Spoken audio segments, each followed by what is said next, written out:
Good morning student. आज हम लोग एक नया चैप्टर पढ़ेंगे, है ना। चैप्टर कौन सा है? हीट ट्रीटमेंट, है ना, ऊष्मा उपचार।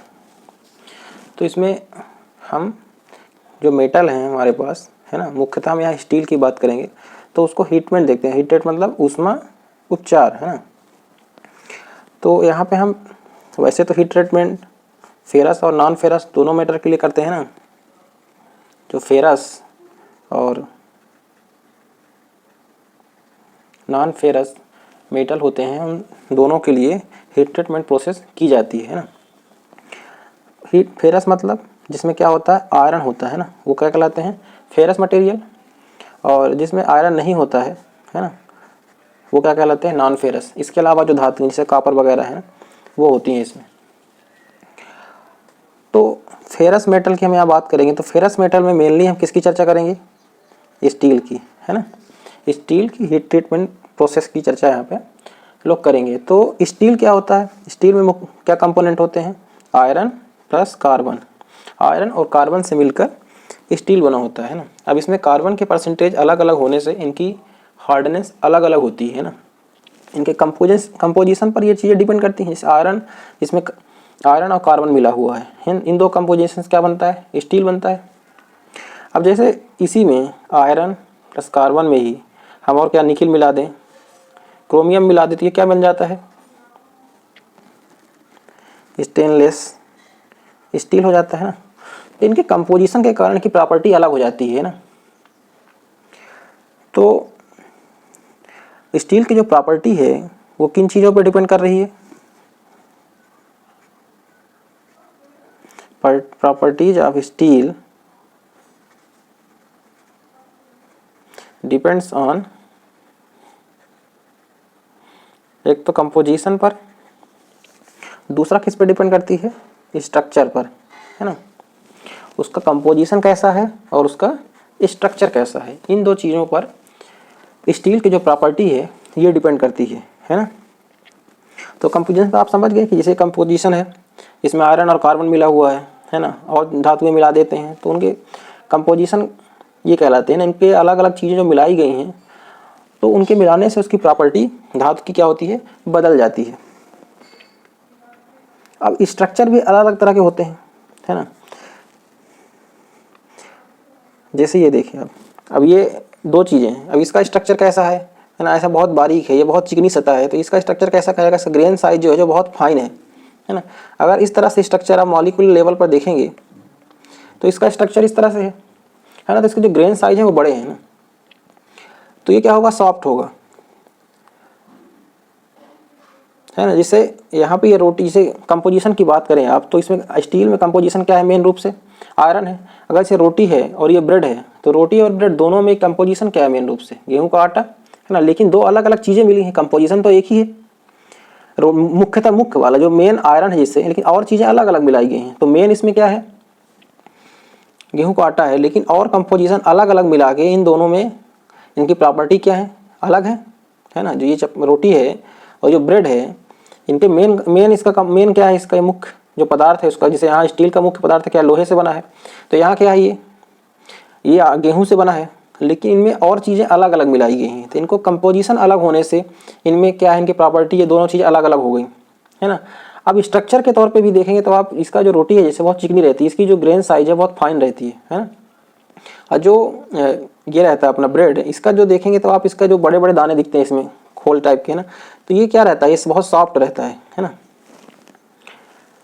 तो ये अब स्ट्रक्चर अलग अलग हो जाने के कारण इनके प्रॉपर्टी बदल जाती है ना। ये बहुत मुलायम होगा, है ना। तो हीट ट्रीटमेंट होता क्या है ना। हीट ट्रीटमेंट होता क्या है? अगर हम परिभाषा की बात करें तो the process of changing the structure of a metal. अभी हम स्टील की बात कर रहे हैं तो यहाँ स्टील भी लिख सकते हैं। चेंजिंग अ मेटल, वो structure of a metal by heating and cooling, है ना, is known as heat treatment, है ना। जो कोई भी धातु का ऐसी प्रोसेस जिसके उसको गर्म करके और ठंडा करके हम उसके स्ट्रक्चर में क्या करते हैं, चेंज करते हैं। जैसे आप यही टोस्ट की इसकी बात करें, ब्रेड की, जब ब्रेड को गर्म कर दिया जाता है और गर्म करके ठंडा करते हैं तो क्या बन जाता है, टोस्ट, है ना। अब इसका क्या हो जाता है, इसके स्ट्रक्चर में बदलाव आ जाता है ना, ये थोड़ा सा हार्ड हो जाता है ना। टोस्ट क्या हो जाता है, हार्ड हो जाता है जब हम गर्म करके ठंडा कर देते हैं।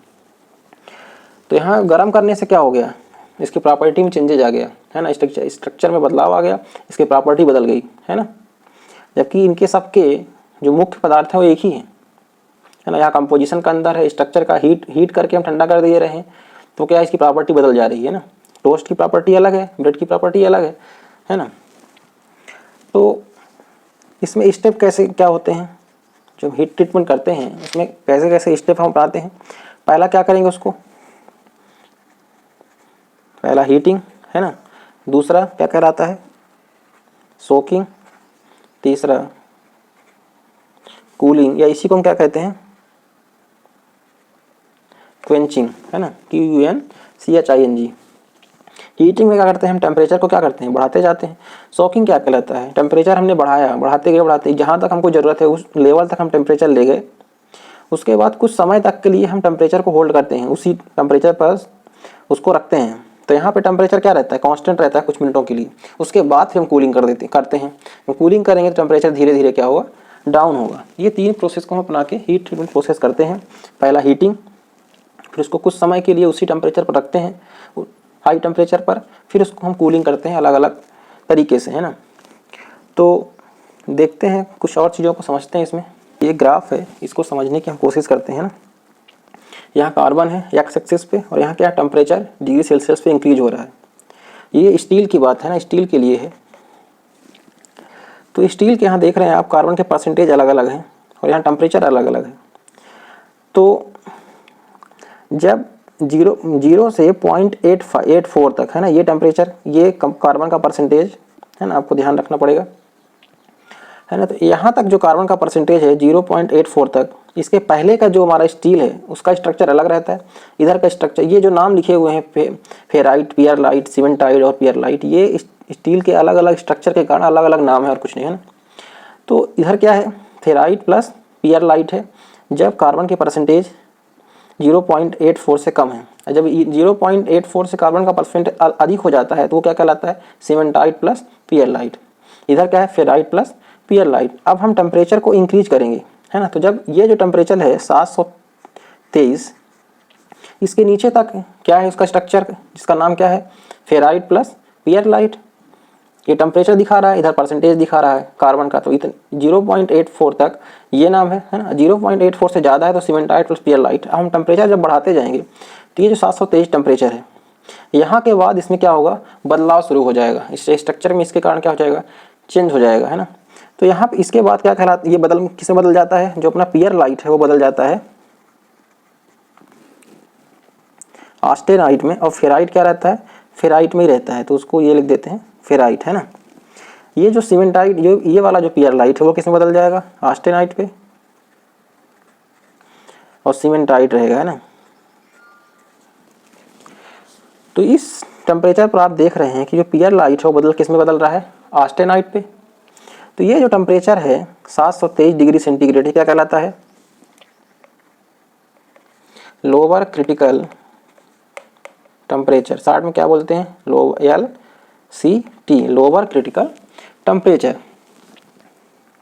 अब हम इसको और ऊपर ले जाएंगे। ये आप जो देख रहे हैं लाइन 900 पर, यहाँ ये ग्राफ देख रहे हैं आप, तो ये तो सबके लिए बराबर है। यहाँ पे जैसे ये टेम्परेचर पहुँचा 723, तो ये पियरलाइट किस में बदल गया, ऑस्टेनाइट पे। चाहे कार्बन का परसेंटेज 0.2 हो या 0.4 हो, या कार्बन का कोई भी परसेंटेज हो, टेम्परेचर 723 मिला तो क्या हो गया, ये पियरलाइट बदल गया ऑस्टेनाइट में। लेकिन आगे के लिए अलग तरीके से है। अब जब हम टेम्परेचर और बढ़ाएंगे तो जैसे यहाँ पे 0.2 वाला जो स्टील है जिसमें कार्बन की मात्रा 0.2 है, उसके लिए यहाँ से आप देखेंगे तो इस टेम्परेचर पर आके परिवर्तन होगा। जैसे 0.6 है उसके लिए इसी टेम्परेचर में वो परिवर्तन मिल जाएगा, है ना, यहाँ यहीं पे आ जाएगा।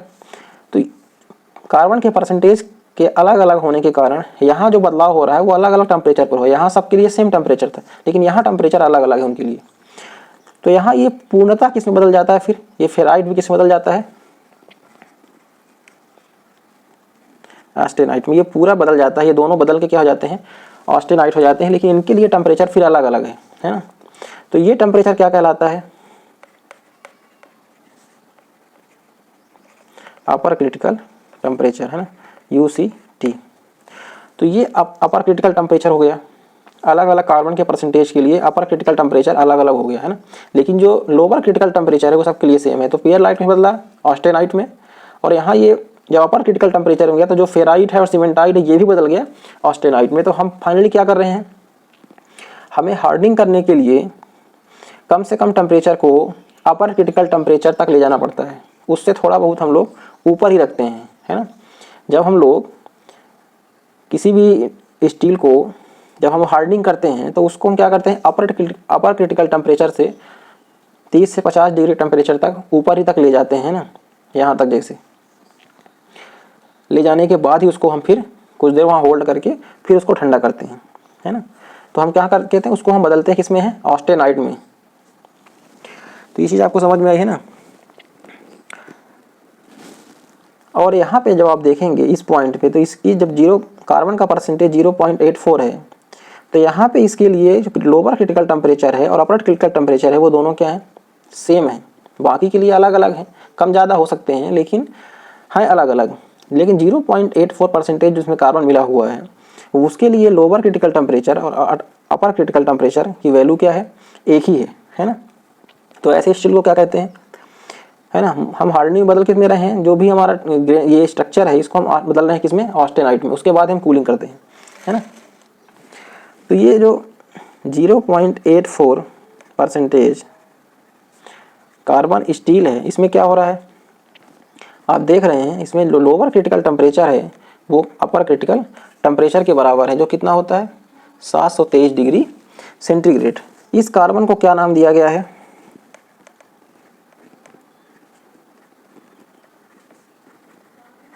इसको कहा जाता है यूटेक्टाइड स्टील, है ना। तो ये डायरेक्ट पूछा जाता है कि यूटेक्टाइड स्टील क्या होता है, जिसमें 0.84% कार्बन होता है ना, उसको क्या कहते हैं, यूटेक्टाइड स्टील, है ना। तो ये हो गया। इसके बाद इसमें है, ये हार्डनिंग हो गई। इसके बाद इसमें दूसरा क्या रहेगा, सोकिंग है ना। तो वो तो अलग अलग कंपोजिशन, अलग अलग कंपोजिशन वाले स्टील के लिए अलग अलग होता है, कितने देर उसको रखते हैं, है ना। तो उस पर अपने को नहीं जाना है। इसके बाद हम देखते हैं कूलिंग, क्वेंचिंग कैसे कैसे की जाती है ना। इसके आगे इसमें तीसरा है जो वो क्या कहलाता है, क्वेंचिंग, है ना, जिसको हम क्या कहते हैं, कूलिंग भी कहते हैं ना। तो ये जो अपना ये है, ये ग्रेन साइज हमने बना रखा है, ये क्या किसका है, हमने किस में बदला, हार्डनिंग जब हमने किया तो उसमें हमने हाईएस्ट टेम्परेचर पर लेके हमने किस में बदला उसको, ऑस्टेनाइट पे, है ना। जो किस टेम्परेचर पर बदलता है, टेम्परेचर ग्रेटर देन कितना होना चाहिए, 273 डिग्री सेंटीग्रेड, है ना। इससे कम में तो होता ही नहीं है, इससे ऊपर ही होना चाहिए। लेकिन अगर 0.84% कार्बन है तो वो इतने में भी ऑस्टेनाइट में बदल जाता है ना। अब इसको हम ठंडा करने के लिए कौन कौन से तरीके अपनाते हैं। एक तो हम ठंडा करने के लिए वाटर का यूज करते हैं, दूसरा एयर का, ऑयल का, तीसरा एयर का और फर्नेस का, है ना। तो जब हमको बहुत ही रैपिडली ठंडा करना पड़ता है ना, रैपिड, जब हम उसमें एक उसको ठंडा करते हैं बहुत तेज़ी से, तो उसको वाटर के माध्यम से ठंडा करते हैं ना, तो उसमें जो ग्रेन साइज होता है बहुत नुकीला हो जाता है। और इसमें वही क्या होता है, बहुत हार्ड होता है। ये जब हम इस तरीके से ठंडा करते हैं तो वो बहुत ही ज़्यादा क्या हो जाता है, हार्ड हो जाता है। इसको हम क्या करते हैं, बहुत तेज़ी से ठंडा करते हैं। तो इसको क्या कहा जाता है, जब ये ग्रेन साइज हमको मिलता है ठंडा करने के बाद, कूलिंग करने के बाद वाटर के माध्यम से, जो कि बहुत रैपिड होता है ना, तो क्या बोलता है, उसको बोला जाता है मार्टेनसाइट, है ना। उसको क्या बोला जाता है, स्ट्रक्चर को मार्टेनसाइट।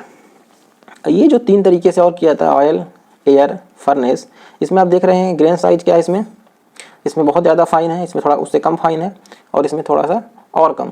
लेकिन इसमें ग्रेन साइज क्या है, फाइन है। और ये फिर से ये कैसा होता है, ये ना बहुत तेज होता ना बहुत स्लो, इसको हम कह सकते हैं इंटरमीडिएट,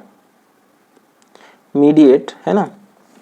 ये होता है स्लो, एयर में जब हम ठंडा करते हैं तो स्लो होता है, और इसमें क्या होता है वेरी स्लो होता है ना।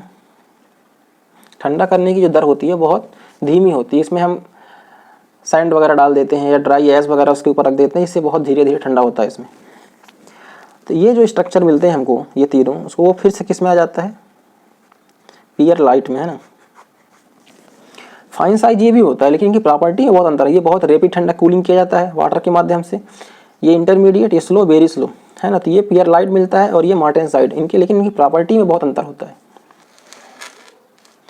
इनकी प्रॉपर्टी हम देखें तो इसमें क्या होता है, अब ये बहुत जल्दी ठंडा होता है, ये बहुत हार्ड होता है ना। और ये क्या है, इनका आप देख रहे हैं ग्रेन साइज बहुत फाइन है, इसका ज़्यादा फाइन है, इसमें थोड़ा सा कम, इसमें और कम। तो जितना आपने बताया था जब हमने ब्रेड का उदाहरण लिया था, तो ग्रेन साइज अगर जितना ज़्यादा दूर दूर है उसके स्ट्रक्चर, वो उतना ज़्यादा क्या होगा, सॉफ्ट होगा, है ना। ये सॉफ्ट है, ये उससे कम सॉफ्ट है, ये और कम सॉफ्ट है, ये क्या है, हार्डनेस है। तो इधर ये सॉफ्ट है, इधर क्या होता है, इसकी हार्डनेस बढ़ती जा रही है। जितने जल्दी हम जो हमारा स्टील है जिसको हमने हीट किया है, तो जितना जल्दी उसको हम ठंडा करेंगे वो स्टील उतना ज़्यादा ही क्या होगा, हार्ड होगा। जितना धीरे स्लो करेंगे, वो कूलिंग करेंगे, वो क्या होगा, उतना ज़्यादा सॉफ्ट बनेगा, है ना। तो ये रिपीट कर रहे हैं तो ये हार्ड होगा, तो जो हार्डनेस होगी वो इधर की तरफ बढ़ेगी, है ना।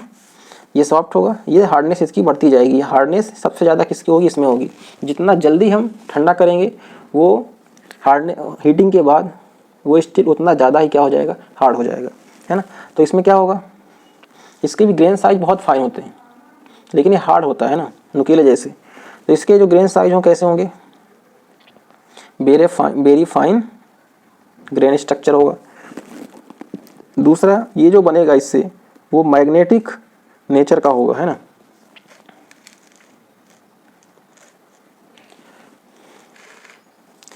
तीसरा इसमें क्या होगा, एक्सट्रीमली बियर रेजिस्टेंस, है ना। जब वो हार्ड होगा तो उसमें दूसरी चीज़ों का प्रभाव नहीं पड़ेगा, तो वो क्या होगा, बेयर रेजिस्टेंस होगा, है ना। इनमें क्या होगा, ये भी फाइन होगा, तो ये फाइन ग्रेन होगा इसमें, है ना। ये नॉन मैग्नेटिक होगा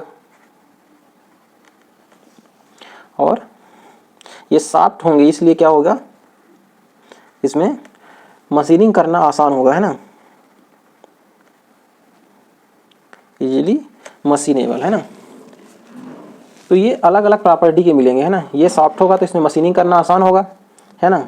और ये क्या होंगे, बेयर रेजिस्टेंस होंगे, है ना। इनमें नुकसान नहीं आएगा क्योंकि बहुत ज़्यादा हार्ड है ना। अब इनके जो हीट ट्रीटमेंट हम करते हैं वो अलग अलग तरीके से करते हैं ना।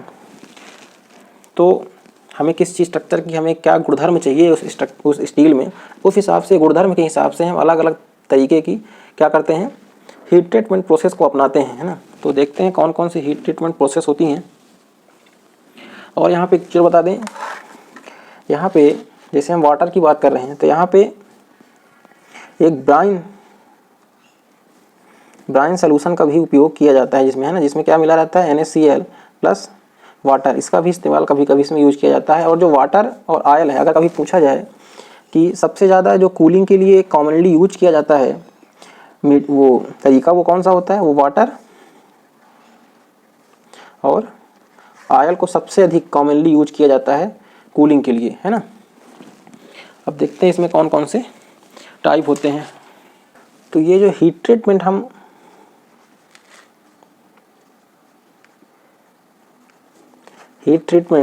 अलग अलग प्रॉपर्टी की जैसी हमको चाहिए उस हिसाब से हम उसको अलग अलग प्रोसेस करके हम हीट ट्रीटमेंट देते हैं ना। तो ये उसके क्या है, टाइप हैं।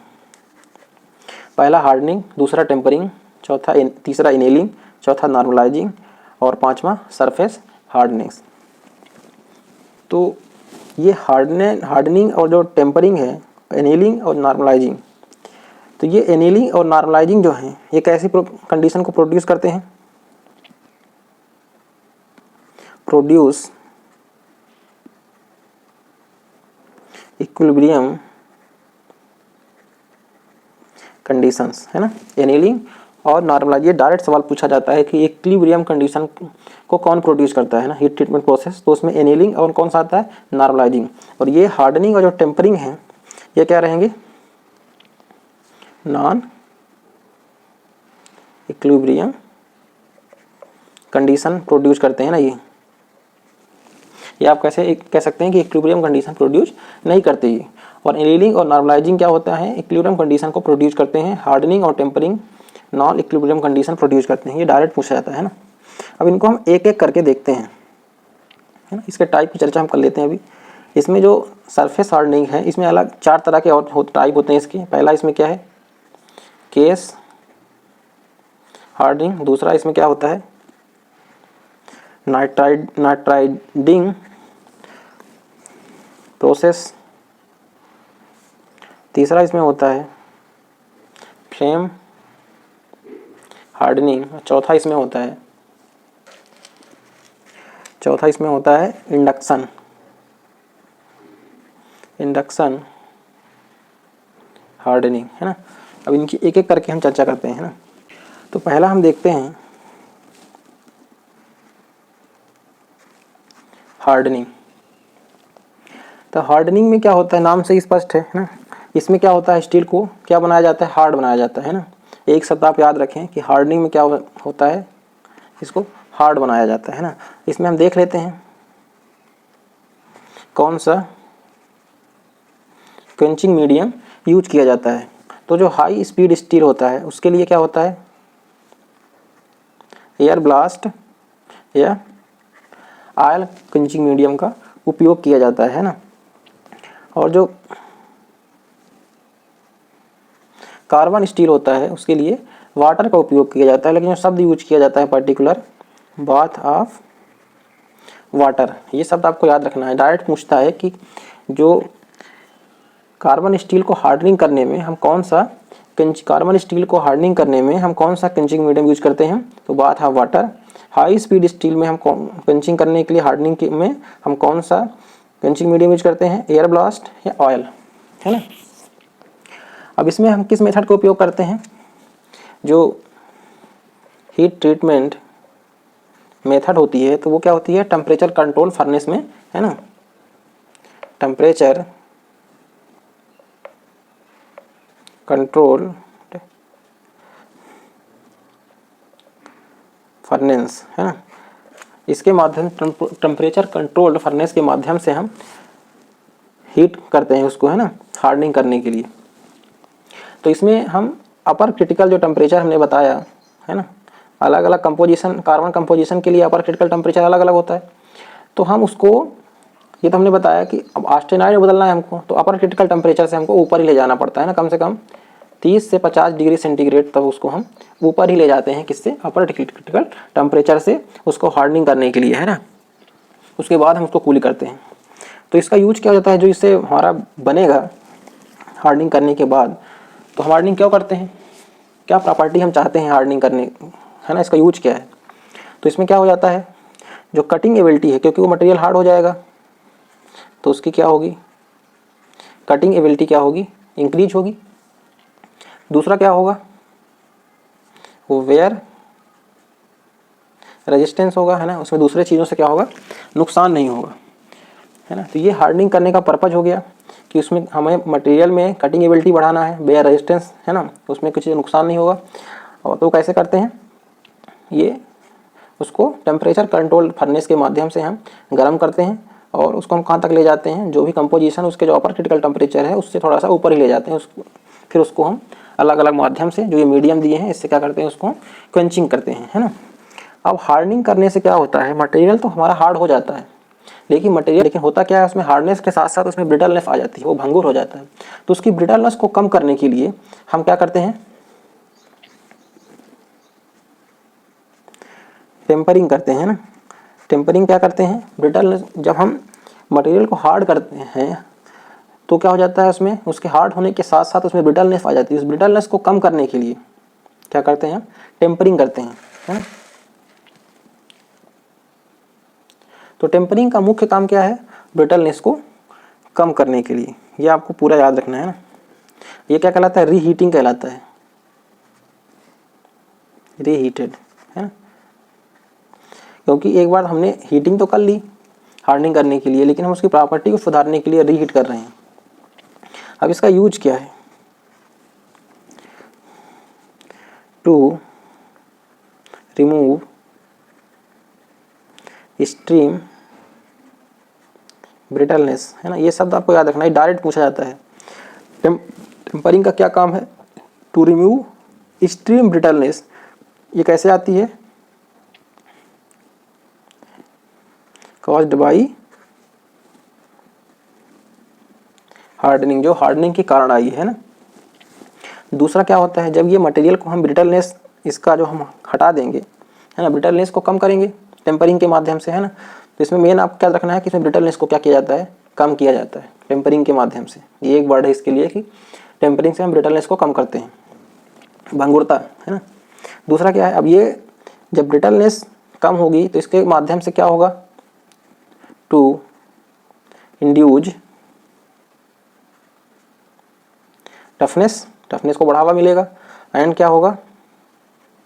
शॉक रेजिस्टेंस हो जाएगा ये मटेरियल, है ना, उसकी टफनेस बढ़ेगी। शॉक रेजिस्टेंस, जो शॉक सहने की जिसमें क्षमता होती है वो क्या कहलाएगा? Shock resistance. और जिसमें शॉक सहने की क्षमता है उसी को उस मटेरियल का कहते हैं हम कि मटेरियल प्रॉपर्टी कैसी है? टफनेस है उसमें, है ना।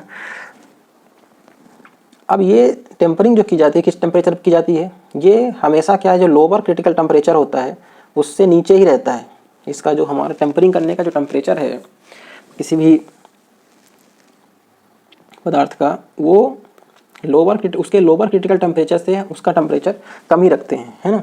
ये टेम्परेचर जनरली कहाँ तक रहता है? 180 डिग्री सेंटीग्रेड से 650 डिग्री सेंटीग्रेड। अब लोअर क्रिटिकल टेम्परेचर कितना होता है? 723 डिग्री सेंटीग्रेड। तो उससे ये क्या रहता है, टेम्परिंग का जो टेम्परेचर है उससे कम ही रहता है ना। तो ये आप समझ गए। इसके बाद चलते हैं अगले पर। अगला क्या है? एनीलिंग। एनीलिंग है, इसको हम क्या करते हैं, इसमें एनीलिंग में क्या करते हैं? स्लो कूलिंग करते हैं ना,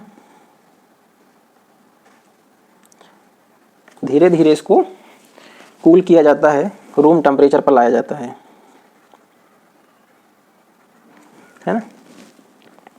इसको स्लो कूलिंग के माध्यम से जो हमारा मेटल है उसको रूम टेम्परेचर पर लाया जाता है ना। कैसे लाया जाता है? इसमें क्या करते हैं हम, सैंड या जो ड्राई एस है उसको, उससे जो हमारा स्टील है वो क्या करते हैं, उसको ढक देते हैं और ये धीरे धीरे धीरे धीरे क्या होता है, रूम टेम्परेचर पर अपने से आता है। तो बहुत ही स्लो प्रोसेस रहती है ना इसको क्वेंचिंग करने में। तो इससे क्या होता है, इसका जो ग्रेन साइज है क्या होता है, बड़ा होता है ना। ग्रेन साइज इसके दूर दूर रहते हैं, जैसे हमने बताया था उसमें ब्रेड में, है ना। तो जब धीरे, अभी बताया भी था क्वेंचिंग की जो अलग अलग प्रोसेस बताया कि वाटर से करते हैं, एयर से करते हैं और ऑयल से करते हैं और फर्नेस से करते हैं। तो जितना धीरे धीरे करेंगे उसका ग्रेन साइज उतना क्या होगा, बड़ा होगा, जितना धीरे धीरे हम कूलिंग को करेंगे। तो इससे क्या होगा, इसमें सॉफ्टनेस ज़्यादा होगी। जब सॉफ्टनेस ज़्यादा होगी तो वो क्या होगा मटेरियल, वो मटेरियल क्या होगा, उसमें डक्टिलिटी ज़्यादा होगी, है ना।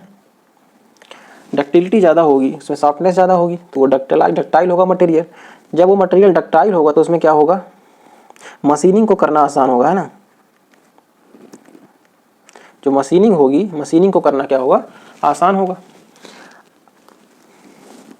तो इसमें क्या होता है, स्लो कूलिंग करते हैं हम रूम टेम्परेचर पर सैंड या ड्राई एस के माध्यम से। तो उसके ग्रेन साइज क्या होता है, बड़े होते हैं। उसमें से मटेरियल क्या होता है, सॉफ्ट होता है, सॉफ्ट होगा, डक्टिलिटी अच्छी होगी उसकी, है ना। और मशीनिंग करना उसको क्या होगा, आसान होगा। अब यहाँ पे अगर आप चीज़ समझें कि इसमें एनीलिंग में करते क्या है, तो मटेरियल क्या करते हैं, सॉफ्ट बनाते हैं, मुलायम बनाते हैं ना। हम क्या पढ़ रहे थे, एनीलिंग, है ना। एनीलिंग का यूज क्या है, पहला है इसमें क्या हो जाएगा, ये सॉफ्टनेस अच्छी होगी इसकी। दूसरा डक्टिलिटी, है ना। तीसरा मशीनेबिलिटी अच्छी होगी। और चौथा क्या होगा इसमें, टू रिलीव इंटरनल स्ट्रेस या इसी को लिख सकते हैं to leave strain and stress.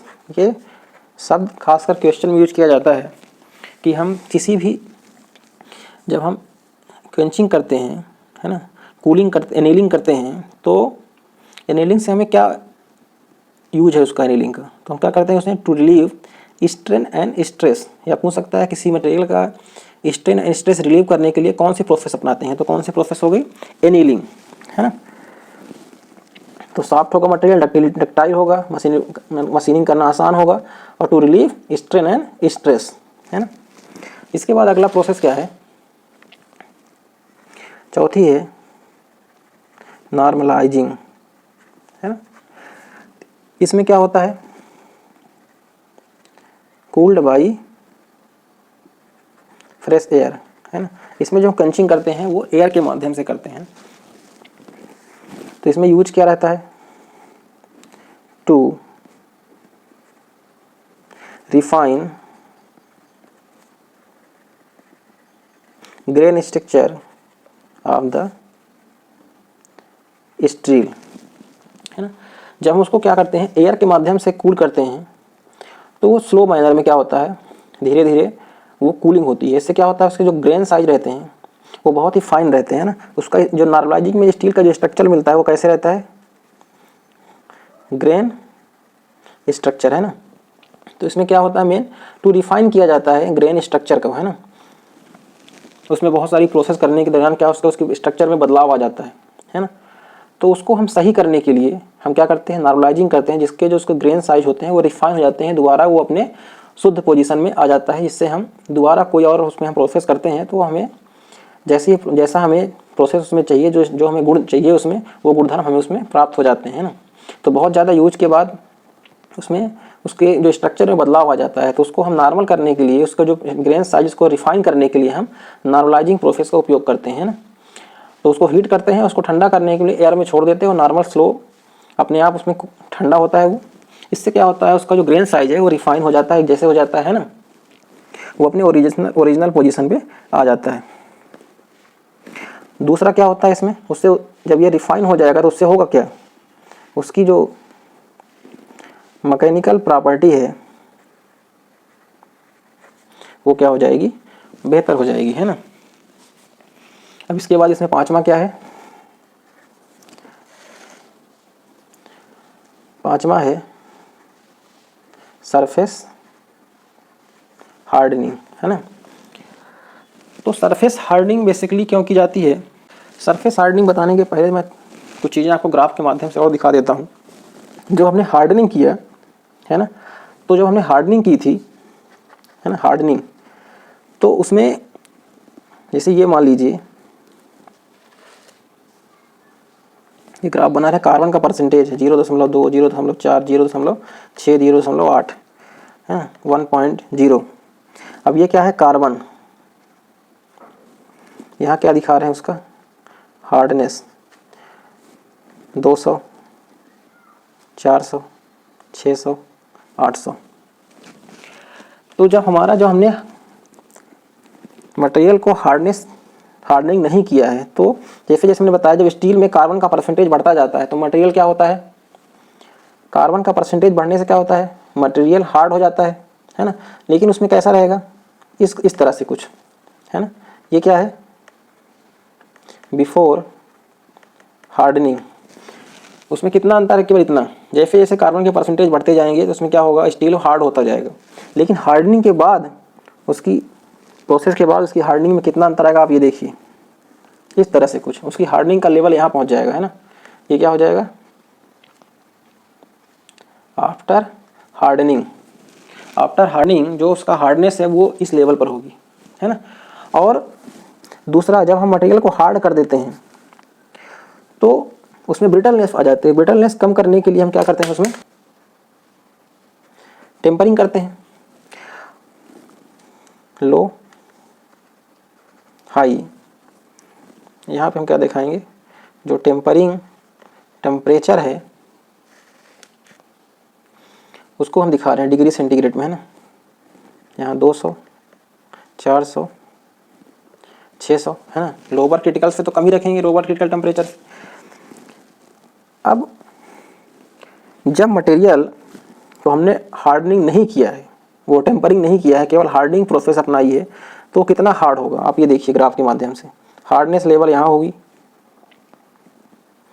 है ना, यहाँ रहेगी। जब हम उसकी, ये क्या दर्शा रहा है, हार्डनेस।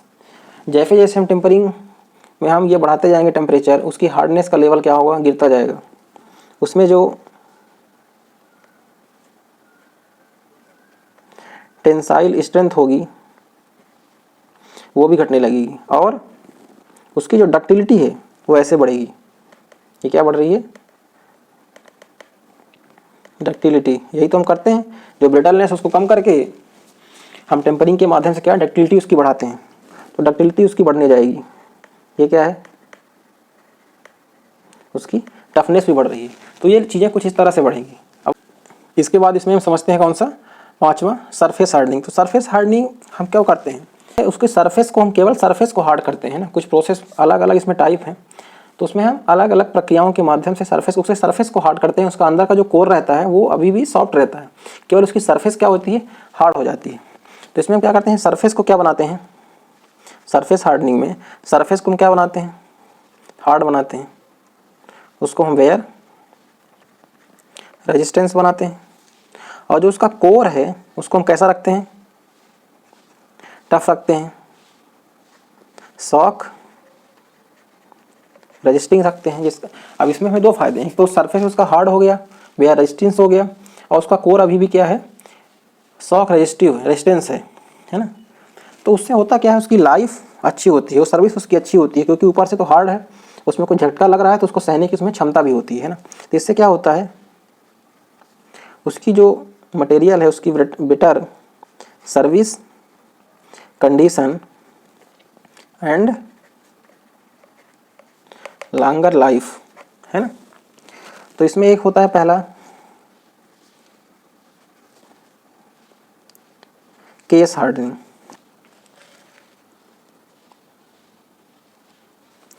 केस हार्डनिंग में हम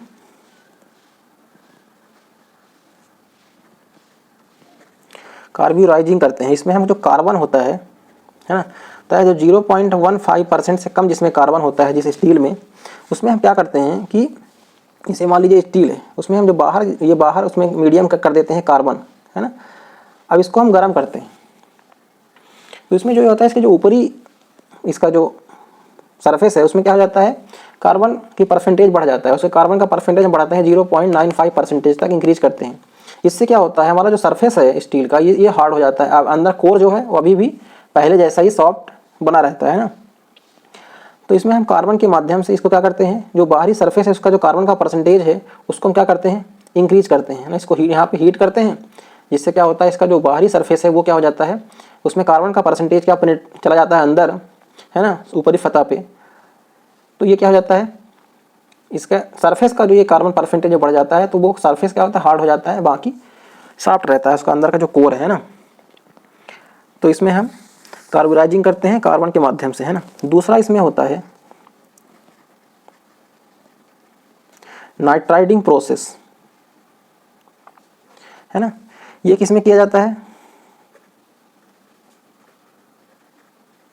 नाइट्रोजन सरफेस पे किया जाता है ना। इसमें हम अब ये नाइट्रोजन कैसे प्रोवाइड करते हैं, by AMM ammonia gas. Ammonia gas के माध्यम से अगर पूछा जाए कि नाइट्राइडिंग प्रोसेस हम किसके माध्यम से करते हैं, तो अमोनिया गैस के माध्यम से है ना, बाई अमोनिया गैस। इसमें नाइट्रोजन सरफेस का उपयोग किया जाता है ना, इसके माध्यम से इसके सरफेस को हार्ड किया जाता है। तीसरा है इसमें फ्लेम हार्डनिंग। तो फ्लेम हार्डनिंग किसके माध्यम से की जाती है, by use of oxy acetylene.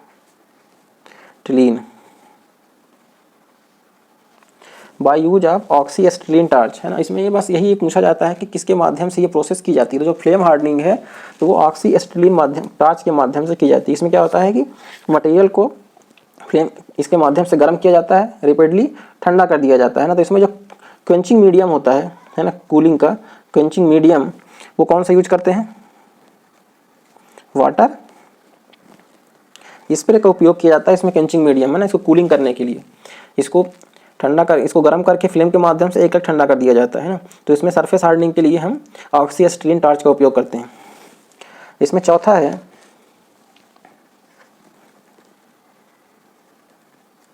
Induction